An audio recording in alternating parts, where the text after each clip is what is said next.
இன்றைக்கி வந்து நம்ம வீட்டுக்கு தேவையான ஹேர் ஆயில், தலைக்கு தேய்க்கிற எண்ணெய் எப்படி தயார் பண்ணுறதுன்னு பார்க்க போகிறோம்.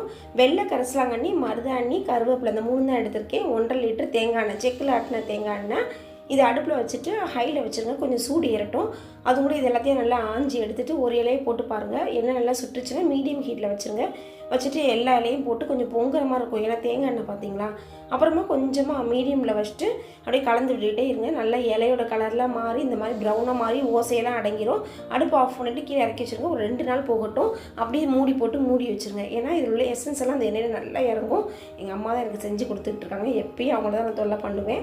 ஸோ இந்த மாதிரி நல்லா எசன்ஸ் இறங்கினதுக்கப்புறம் நம்ம ஒரு மெட்டல் ஃபில்டர் வச்சு நல்லா இருத்துட்டு அதை வந்து ஒரு ஃபனல் வச்சு ஒரு பாட்டிலில் ஊற்றி வச்சிட்டிங்கன்னா அப்பப்போ தேவைக்கு நம்ம எடுத்துக்கலாம். இது தேய்ச்சி பாருங்கள். நார்மலாக தேய்க்கிற எண்ணெயை விட இந்த மாதிரி காய்ச்சி தேய்ச்சிங்கன்னா ரொம்ப நல்லாயிருக்கும். ட்ரை பண்ணி பாருங்கள். இந்த வீடியோ பிடிச்சா ஹோம் கிச்சனில் சப்ஸ்கிரைப் பண்ணுங்கள், லைக் பண்ணுங்கள், ஷேர் பண்ணுங்கள். எங்கள் வீட்டு பக்குவம் உங்கள் வீட்லையும் கவனம் கட்டும். வாழ்க வளமுடன்.